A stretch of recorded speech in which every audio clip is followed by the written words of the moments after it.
आपको ऐसे दिखना है कि आपको उदास ही रहना है? हाँ, प्रेज़ द लॉर्ड। ओके, आगे बढ़ेंगे हम लोग। आगे। तब शैतान उसे ले गया और उसको पल भर में जगत के सारे राज्य दिखाए। तो शैतान ने क्या किया? अभी यीशु को पल भर में जगत के सब राज्य दिखाए और उसके बाद और उससे कहा, मैं यह सब अधिकार और इनका वैभव तुझे दूंगा, क्योंकि वह मुझे सौंपा गया। उसने क्या कहा कि वो मुझे, ये राज्य मुझे सौंपा गया या उसने छीन लिया धोखाधड़ी से? किससे छीन लिया? आदम से छीना कि नहीं? सही बात है। और वो यहाँ पर क्या कह रहे हैं यीशु को कि मुझे सौंपा गया। उसे सौंपा नहीं गया, उसने आदम को झुठलाकर, उसे झूठ बोलकर उसने उससे छीन के ले लिया। और अभी वो यीशु को भी, क्योंकि उसे पता है कि यीशु, अभी आप मुझे ये कहिए कि यीशु सूली पर चढ़े, वो लेकिन जब वो मरे तो जीत किसकी हुई? अभी एक बॉक्सिंग मैच है, आप देखते हैं, आपने किसी ने बॉक्सिंग मैच देखा है? देखा है ना? तो उसमें समझो अभी ये भाई और उस भाई की दोनों का युद्ध, दोनों बॉक्सिंग कर रहे हैं। तो इस भाई ने उसको मारा, नॉकआउट पंच मारा और वो मर भी गया होगा, तो जीता कौन? ये भाई या वो जो मरा वो जीता या जो जिसने मारा वो जीता? हाँ, अब दोनों इधर आइए। अभी ये मेरे भाई है और ये भाई है, इन्होंने इनको मारा और ये मर गए समझो। मैं उदाहरण दे रही हूँ। तो इन दोनों में से कौन जीता?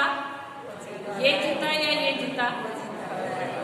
ये जीता, तो ये जीता। ओके, लेकिन अब ये यीशु है और ये शैतान है। तो शैतान, तो यहाँ पर हम देखते बॉक्सिंग मैच, शैतान ने यीशु को पीटा और यीशु मरे, तो कौन जीता इनमें से? शैतान या यीशु जीता? शैतान या यीशु? यीशु। ऐसे कैसे हो गया? अगर बॉक्सिंग मैच हम खेल रहे हैं तो इन्होंने इनको मारा तो ये जीते, लेकिन जब यीशु को शैतान ने मारा तो यीशु कैसे जीते?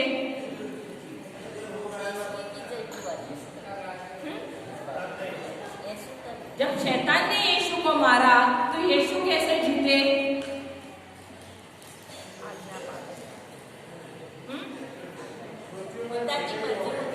हाँ, वेरी गुड, इन्होंने सही उत्तर दिया। क्योंकि यीशु ने अंत तक पिता के आज्ञा का पालन किया। आदम क्यों हारा? क्योंकि आदम ने आज्ञा का पालन नहीं किया। लेकिन यीशु क्यों जीते? क्योंकि उन्होंने आज्ञा का पालन किया। और जो यीशु का जीवन इस संसार में था सिर्फ आज्ञा पालन का ही जीवन था। और शैतान बार बार क्यों उसके जीवन में आते थे?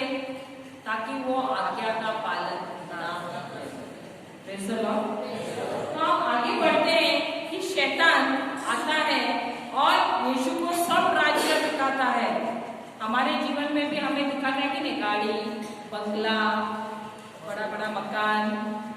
हाँ, सिर्फ बॉम्बे वालों को दिखाता है, लगता है गुजरात वालों को नहीं दिखाता। हाँ, बड़ी बड़ी नौकरियां, अरे किस्मत ले लो ना, जल्दी से आप अमीर हो जाओगे, ये सब बॉम्बे में ही चलता है।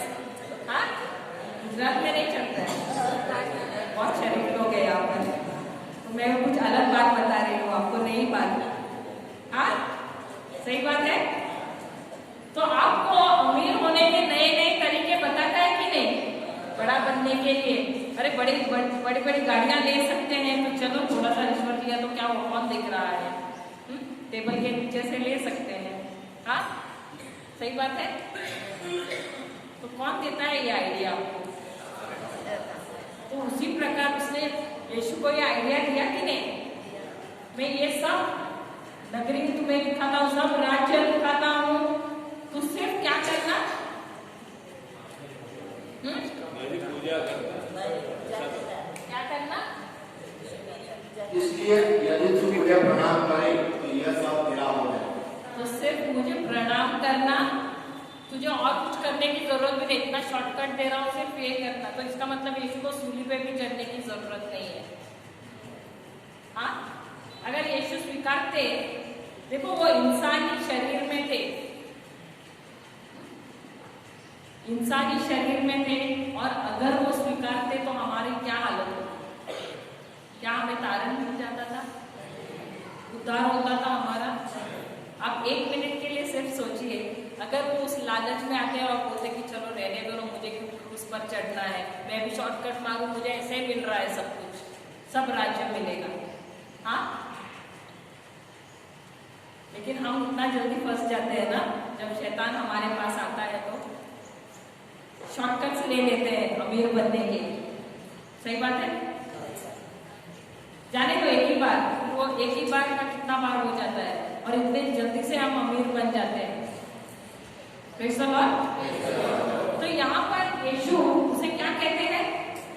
लिखा है कि तू प्रभु अपने परमेश्वर को प्रणाम कर। लिखा है कि तू प्रभु अपने परमेश्वर को प्रणाम कर, और केवल उसी की उपासना, और केवल उसी की उपासना कर। तो इसका मतलब यीशु खुद वचन बहुत ही पढ़ते थे और मनन चिंतन भी करते थे उस पर। इसीलिए जब प्रलोभन आया तो उन्होंने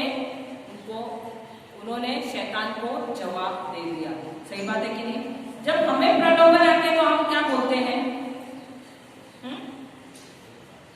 वचन मालूम है? हाँ, अगर आप समझो आप सैनिक हैं और इंडिया पाकिस्तान के बॉर्डर पे आपको भेजा है, निहत्था भेजा है, या समझो आपको बंदूक दे दी है लेकिन गोलियां ही नहीं दी, क्या हाल होगा? हाँ, हम लोग सब बाइबल लेके घूमते हैं लेकिन हमारे मुंह में प्रभु का वचन ही नहीं, हमारे हृदय में ही वचन नहीं है, इसलिए बार बार हम पिटते रहते हैं। यहाँ पर हम देखते हैं कि यीशु को बार बार प्रलोभन में डालने के लिए शैतान आता है, लेकिन यीशु क्या इस्तेमाल करते हैं? प्रभु का वचन इस्तेमाल करते हैं। सो वचन जरूरी है या नहीं हमारे जीवन में? और ये वचन कहाँ रहना चाहिए? हमारे हृदय में और हमारे जबान पर। Praise the Lord. अगर हम बाइबल लेकर बैठे और पढ़े ना तो शैतान को कोई टेंशन नहीं है, उसको बिल्कुल टेंशन है, मुझे पढ़ने दो, क्योंकि आप सुबह पढ़ेंगे ना, शाम को अगर फादर आए आप पूछे बेटा आपने पढ़ा आज? हाँ पढ़ा फादर। क्या पढ़ा? पता नहीं, कुछ तो पढ़ा मैंने। सही बात है, क्योंकि जो सुबह पढ़ा ना वो शाम को हमको याद ही नहीं रहता। पढ़ा लेकिन मैं रोज पढ़ती बाइबल, बिना पढ़े तो मैं सोती ही नहीं हूँ, लेकिन क्या है हृदय में? कुछ भी नहीं है। तो आप उस बंदूक के समान है जिसमें कोई गोली नहीं है, इसलिए शैतान आपसे डरता ही नहीं है। Praise the Lord. खुश खबर है या दुखद खबर है? हाँ, प्रेज़ द लॉर्ड। तो आपको कैसे बनना है? लोडेड बनना है, बोलते हैं बुलेट से भरा हुआ गन बनना है या खाली गन? तो उसके लिए कौन भरेगा बुलेट? उसमें हम भरेंगे या आप खुद भरेंगे? अगर आपको युद्ध पर जाना है तो क्या पड़ोसी से बोलेंगे मेरे गन में बुलेट भरो, या खुद भरेंगे? तो आपको अगर युद्ध करना है शैतान के साथ तो गन में आपको खुद को बुलेट भरना है। इसका मतलब है कि आपको वचन भरना है अपने हृदय में। Praise the Lord. Praise the Lord. अब समझ में आया वचन कहाँ रहना चाहिए? बाइबल में। लेकिन किसका तो हमने देखा है बाइबल हाथ में भी नहीं रहता, ऑल्टर पे रहता है। और जब फादर घर पे आते हैं ना ईस्टर के टाइम, बाद में ब्लेसिंग के लिए, तभी निकालते हैं धूल, पोंछते हैं और फिर देते हैं। पढ़ते भी नहीं है, कम से कम कुछ तो पढ़ते हैं। कोई कोई तो वो भी नहीं करते हैं, ऑल्टर पे ही पड़ा रहता है या उनके तकिए के नीचे रहता है। बंदूक अगर आप में जाना है, सिर्फ चूमते बैठेंगे, बंदूक तो हो जाएगा युद्ध? हाँ,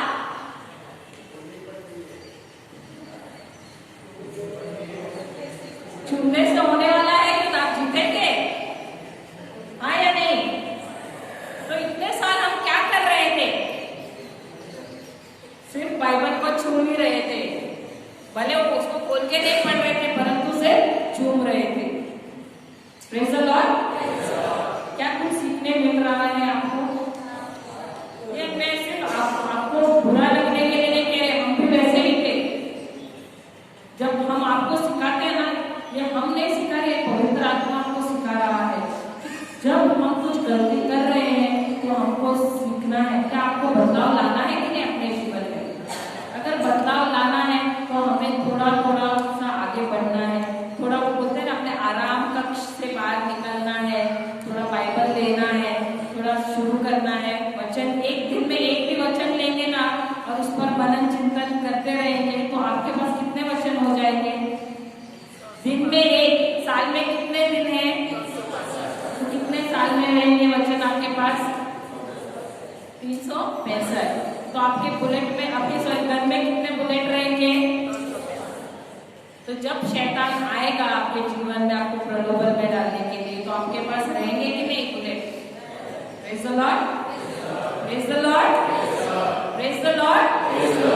क्या आगे बढ़े? तब उसने उसे यरूशलेम में ले जाकर मंदिर के चंगुरे पर खड़ा किया और उसने कहा, यदि तू परमेश्वर का पुत्र है तो अपने आप को यहाँ से निकल गया, क्योंकि लिखा है कि वह तेरे विषय में अपने स्वर्गदूतों को आज्ञा देगा कि वे तेरी रक्षा करें। तो वो लास्ट में क्या लिखा है? उनको कौन से प्रलोभन में डालता है? कि तू ऊपर से नीचे कूद जा। आपने देखा है ऐसे कोई लोग हैं जिसको आत्महत्या करना है, निराश है बहुत ही। क्या गुजरात में तो लगता है बिल्कुल नहीं होता है। ये निराशा कैसे आती है पता है? जब जब जब जब वो शैतान है ना आपको विचार डालता है और आप उस विचार पर मनन चिंतन करते रहते हैं। जब आप उस पर मनन चिंतन करते हैं तो क्या होता है? एक बार ऐसी परिस्थिति आ जाती है कि आप इतने निराश हो जाते हैं कि आप अपने काबू में ही नहीं रह पाते हैं और अंत में फिर आप सोचते हैं कि अभी मेरे जीवन में कुछ नहीं रहा। ऐसे लगता है कि जाके कहीं से छलांग मारूंगा। लेकिन क्या आप सोचते हैं कि वो अच्छा होगा जो आप कर रहे हैं? जीवन किसने हमें दिया है? तो इस जीवन पर अधिकार किसका है? तो अगर इस जीवन पर परमेश्वर का अधिकार है तो मुझे किसने हक दिया है उसे बंद करने का, उसे खत्म करने का? हाँ, आप जानते हैं अगर आपने अपने जीवन को खत्म कर दिया तो आप कहाँ पहुंचेंगे? और वो सिर्फ एक दिन के लिए नहीं, आपको हमेशा के लिए नर्क में ही रहेगा। और आप सोचते हैं शैतान आपको आराम से बैठने देगा? कितनी पीड़ा देगा वहां पर आपको। तो स्वर्ग अच्छा है या नर्क अच्छा है? तो अगर हम में से किसी को भी अगर ऐसा विचार आ भी रहा है कि मेरे जीवन में कुछ नहीं है, निराशा है, जहां देखो निराशा, वहां देखो निराशा, तो हमें अपना जीवन अंत करने का कोई अधिकार नहीं है। सबसे पहले परमेश्वर की ओर देखो, सबसे पहले तो क्रूस की तरफ देखो। क्या यीशु को जरूरत थी क्रूस पर चढ़ने की? वो तो भगवान के पुत्र, परमेश्वर के पुत्र थे और वो वचन कहता है कि वो तो अपने पूरे महिमा में थे वहां पर स्वर्ग में। लेकिन सिर्फ हमारे, आप सोचिए वो परमेश्वर का पुत्र है और एक चींटी के समान वो नीचे आए हैं,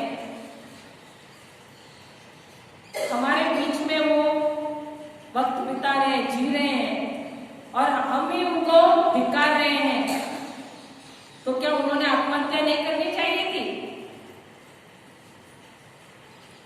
उनको ऑफर बहुत अच्छा था ना, राज्य मिलेगा, सही बात है कि नहीं? लेकिन उसके बावजूद भी उन्होंने चुनाव क्या किया? पिता परमेश्वर के आज्ञा का पालन करने का। Praise the Lord, praise the Lord. अभी आप समझे आप कहां पर चूक रहे हैं? Praise the Lord. तो जब हम प्रलोभन में तब नहीं पड़ते हैं जब हमको वचन का ज्ञान होता है, और तब जब हम जानते हैं कि हम कौन है यीशु में। आप कौन है? क्या आप जानते हैं आप कौन है? कौन है? ईश्वर पिता की संतान।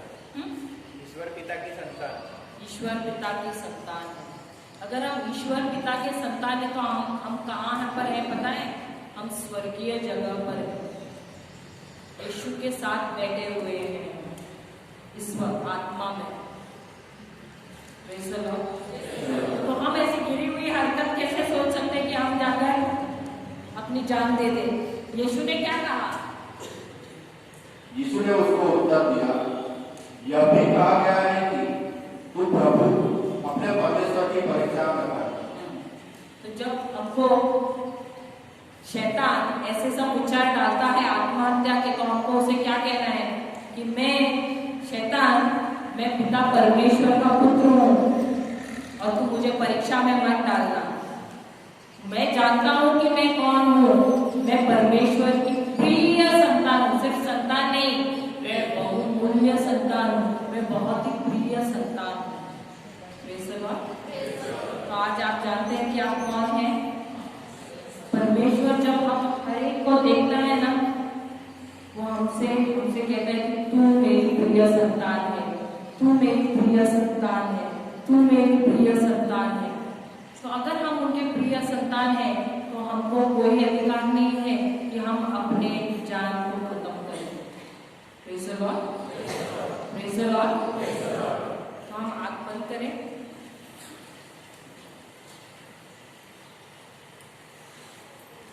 पिता परमेश्वर, हम धन्यवाद देते हैं कि आपने हमें सिखाया और हमें ये सत्य दिखाया आज कि हम कौन हैं।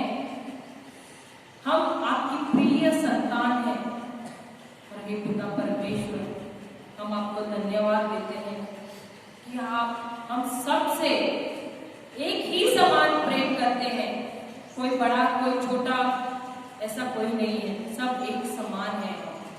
हे पिता परमेश्वर, हम आपको धन्यवाद देते हैं कि आज हमें आपने ये सुसमाचार सुनाया और आपका वचन जो हमने सुना वो हमारे हृदय में गया है और वो वहां पर बस गया है। और आपने अपने वचन में कहा है कि जब मेरा वचन जो एक बीज है तुम्हारे शरीर तुम्हारे हृदय में जब जाएगा तो वही वचन 100 गुना फसल लेकर आएगा। कि पिता परमेश्वर, ये वचन जो आज मेरे हृदय में गया है वो मेरे जीवन में बहुतायत फसल लेकर आए और ये फसल सिर्फ मेरे लिए नहीं दूसरों के लिए भी फायदा लाए। और पिता परमेश्वर, हम धन्यवाद देते हैं हमारे फादर के लिए जिन्होंने ये प्रार्थना समारोह का बंदोबस्त किया है और उन्होंने हमारे लिए भोजन भी तैयार करवाया है। कि पिता परमेश्वर, हम सब उन हाथों को आशीर्वादित करते हैं जिन्होंने वो भोजन हमारे लिए बनाया है। अब जैसे हमने आपका वचन खाया है, हमारे आत्मा को मजबूत करने के लिए ये जो शारीरिक भोजन है ये हमारे शरीर को तंदुरुस्त करे। धन्यवाद पिता परमेश्वर, धन्यवाद पवित्र आत्मा, धन्यवाद यीशु, धन्यवाद यीशु, धन्यवाद पिता परमेश्वर।